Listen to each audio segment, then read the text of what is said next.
You haven't answered. Yeah. I'm sorry.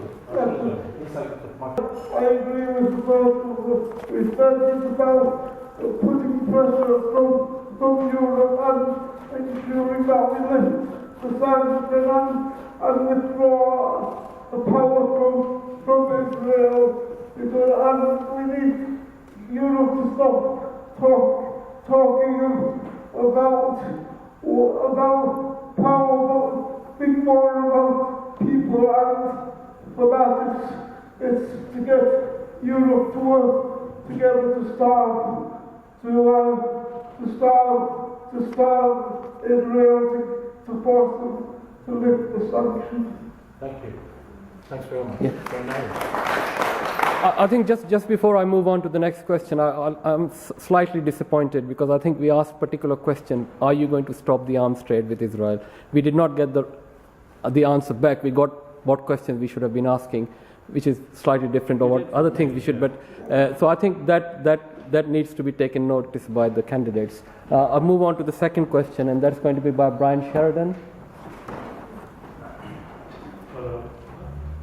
In 2011, the Russell Tribunal defined Israel as an apartheid state. Do the parties agree with this definition? And if so, what action should be taken by their government? So, do you agree with the definition that Israel is an apartheid state, and what action should be taken by them?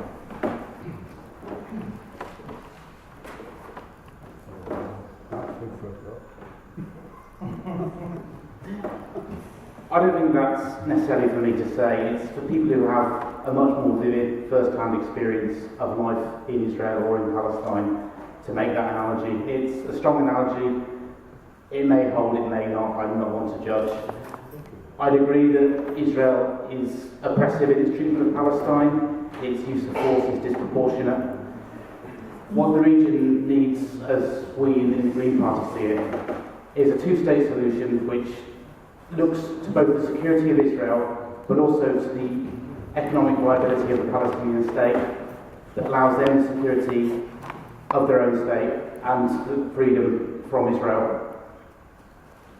Thank you very much. If Israel is apartheid, then we need to sanctions and make actions on them. Because what we have to do is there are Palestinians living within Israel, and they are oppressed. So if that is happening, then that is some sort of apartheid, and yet we need to make action against that. Thank you. Let's not forget which country was responsible for creating the apartheid state. It is our country. We signed up, we made this thing called the Balfour Agreement. We implemented one side of the Balfour Agreement, and we didn't implement the other. In fact, we are responsible for displacing Palestinians in their own country. That is appalling. From there, the rest of the Zionist apartheid state has stemmed up. Now, gentlemen asked, what are we going to do about getting rid of this apartheid state?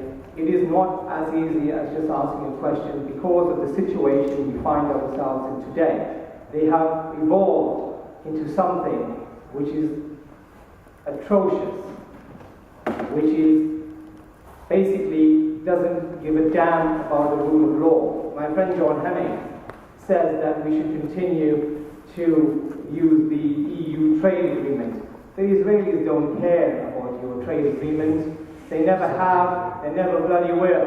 They're going to continue their atrocities against the Palestinians. And we have to take a different action to make sure we clean up that apartheid state and have a fair living country for the Palestinians. And we have to go, the starting point to talk is the 1967 lines, and I will go further, and it goes backwards from that date before we start talking about whether or not we want to do business with Israel. They don't care about any trade agreements. They have the backing of the US. They can do whatever they like in the world, and we are fighting the giant that we need to bring down to size. And we've got to fight it and continue to fight it. And we've got to be vigilant in our fighting, not just reading our party manifestos and party lines in respect of how you deal with Israel. Israel is an apartheid state. That's the end of the matter. I would ask the following. I mean, what some of the speakers have talked about is what tools we have to do things. So you are saying we don't use things like the new Israel agreement. I'm not clear, I've got the audiences, about what tools respect would use. Well, as I said earlier, we are going to use different avenues of applying pressure. We have countries like Sweden, there's countries like other countries from outside the EU who have a negative view against Israel, who are doing big trade deals with Israel at the moment. The EU agreement, as I said, Israel doesn't abide by international law. Do you think they're actually going to abide by some EU trade agreement? They're not. The companies here, this government here, is desperate to sell arms.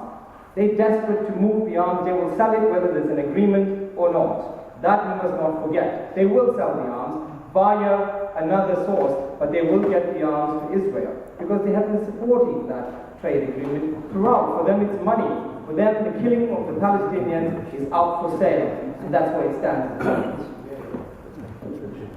I find that astonishing. Has anybody ever heard an Israeli diplomat or government minister responding to the suggestion that we should suspend or implement, depending on how you want to put it, the EU-Israel trade agreement? They go into absolute apoplexy about that. Don't start thinking we've got no power when we have power. That agreement isn't the only form of sanction, but it is an incredibly important one. And to say, well, there are countries outside the EU, yeah, fine.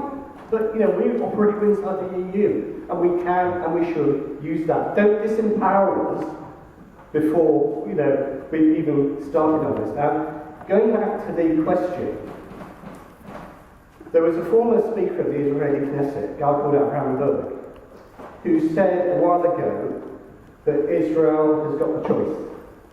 It can have democracy or it can have occupation, but it can't have both.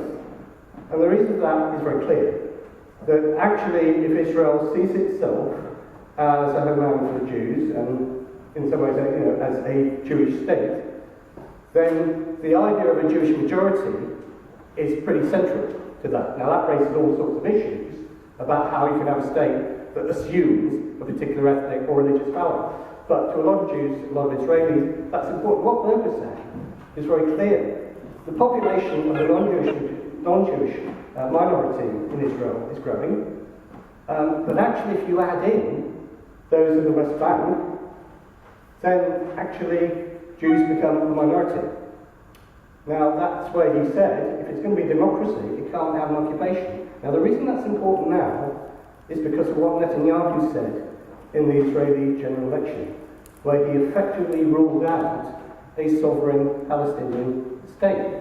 So the question I would pose on that, and I did when he said that on social media, is if he rejects the right for the Palestinians to govern themselves in their own sovereign state, based on the Green Line, Gaza and the West Bank, and just go back to your point, historically, yes, Palestine's the whole thing, the state we had voted to recognise in the UK Parliament is based on basically the Green Line, internationally recognised borders alongside Israel. So if he rules out Palestinians having a sovereignty in their own land, and he also refuses and therefore sees presumably a conception of a greater Israel, and he doesn't let the population of one part of that greater Israel have equal rights, well, how do you describe that other than something pretty close to apartheid? So, and this is really pretty fundamental, because we always say, government ministers say, that the time for the two-state solution is running out. Settlement building, the war, various other things are destroying it before our eyes. If we don't come that soon, other options will have to be looked at. And that they raise some pretty found questions, which maybe we'll talk about in a while. Again, I'm back to agreeing with Richard, really. Okay. There's no saying, a lot of, basically, underlying all of this, if they're killing children on a beach, I don't think calling them an apartheid state adds to it. I think we need to have stop war crimes, on whatever side it may be, stop war crimes, and move towards real peace by getting a settlement. And yes, that obviously, with the way they're treating settlements, it is effectively apartheid because you have two classes of citizens. One class of citizens that has a vote and another class of citizens that doesn't have a vote. But actually having a debate about it in itself doesn't add to progress, because I think we all accept here that the current situation is unacceptable in lots of ways. And I was very clear when I said yes to all the 7 asks from PSC, by the way, which is no arms trade, subject to Israel agreeing to be bound by the law. Okay. So now again? Yeah, I think our third question is going to be by Jolien. Has already been asked. Okay, so we'll move on to John Nightingale. Now this is a different question. Okay. Not actually about Palestine directly, though it might be involved. People in Birmingham may remember back in 1998 there was a human chain of people protesting against overseas debt of very poor countries, and since that time a lot of debt relief was given, $130 billion worth of it. But recently, since the financial crisis, new lending to the most impoverished countries has tripled. And if you look at the UK aid budget, 15% of that glorious aid budget is now actually given in loans. Sometimes, if there's a climate change problem, you give them a loan. If they have a Ebola problem, you give them a loan. Well, they need the money, but that's building up problems for the future. So, what action will you take to stop a new debt trap being set for the global south?